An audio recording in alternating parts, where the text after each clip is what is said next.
Tadi ahli singgung sedikit menyebut tadi soal lie detector, tes poligraf. Yang lalu dalam perkara ini juga salah satu bukti yang diajukan adalah terkait dengan hasil tes poligraf, saudara ahli. Ini terkait dengan mekanisme pembuktian. Di dalam melakukan pemeriksaan, saudara ahli, ada peraturan Kapolri nomor 10 tahun 2009 yang menjelaskan mengenai persyaratan pemeriksaan pada saat proses penyidikan termasuk dalam penggunaan poligraf. Dalam salah satu ketentuan pasalnya di pasal 13 diatur bahwa tes poligraf itu harus dilakukan terhadap si terperiksa dalam keadaan bebas, tidak dalam tekanan. Kemudian harus ada pemeriksaan medisnya, juga laporan psikologisnya, baru bisa dilakukan tes.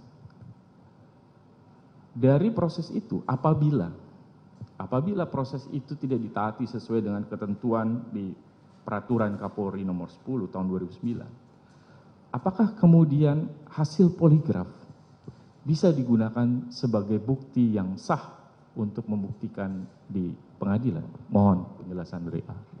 Baik. Terkait dengan poligraf,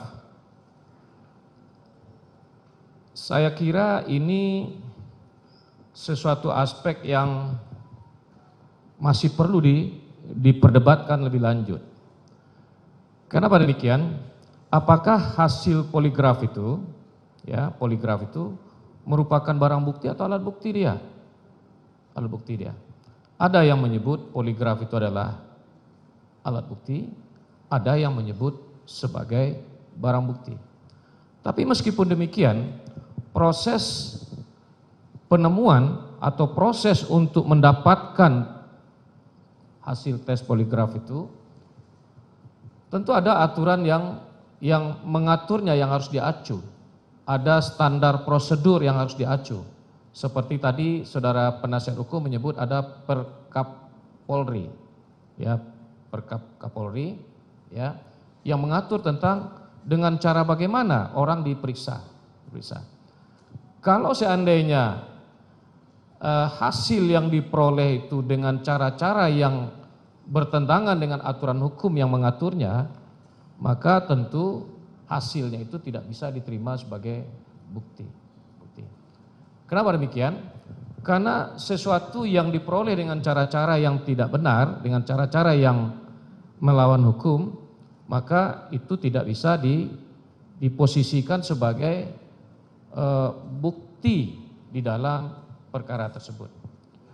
Saya teringat sebuah teori yang sudah berlangsung atau sudah ditemukan sejak tahun 1920-an kalau saya tidak salah, dalam perkara pidana di Amerika. Saya lupa perkara pidana apa.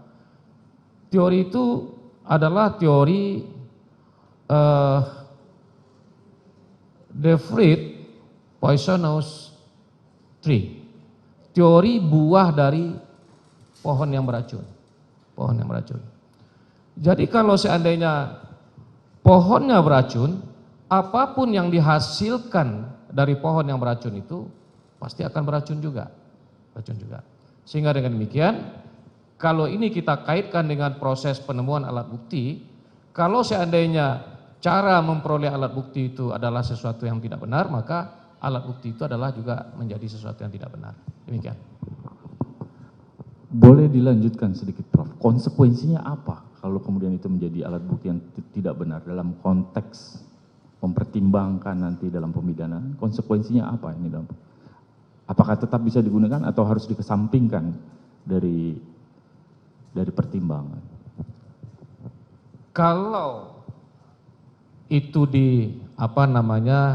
disimpulkan sebagai sesuatu yang tidak benar karena cara memperolehnya bertentangan dengan aturan, maka tentu kalau seandainya dia diposisikan sebagai bukti, tentu dia tidak bisa diterima sebagai alat bukti yang sah. Harus dikesampingkan.